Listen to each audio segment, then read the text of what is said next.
In this video tutorial, we'll walk through the steps necessary to create the stack for the miniature train. We'll start a new standard IPT and create a 2D sketch on the XY plane. I'm going to start off with a 2-point rectangle,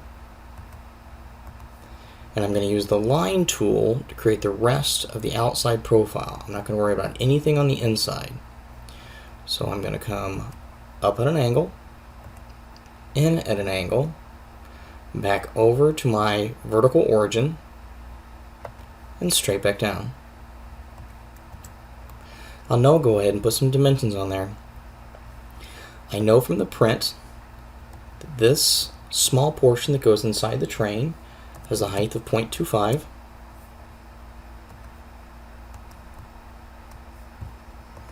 From the bottom to the diagonal has a height of 1.5.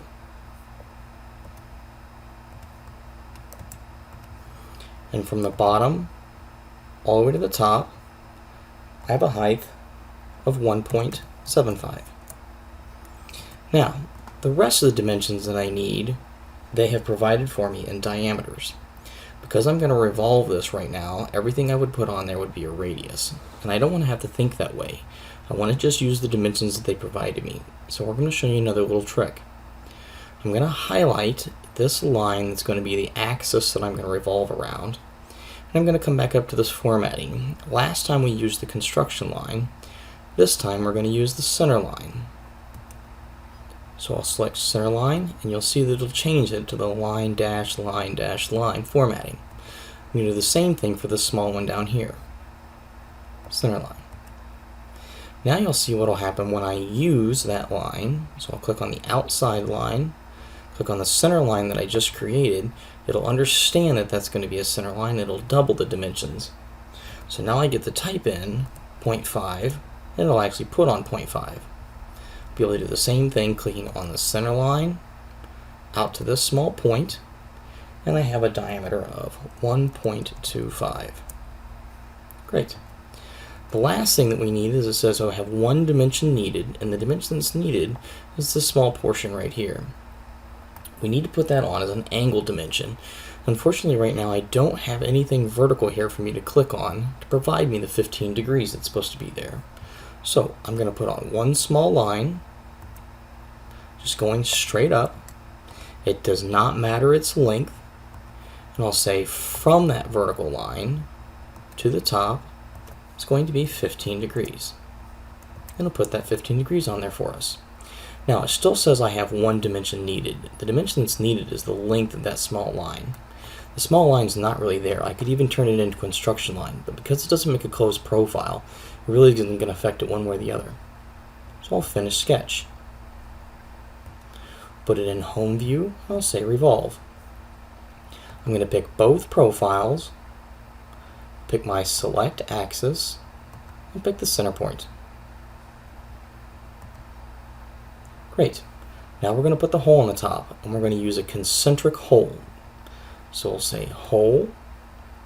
It's going to be a concentric hole, so we have two things to pick. First is the plane, and second is the concentric reference. Great.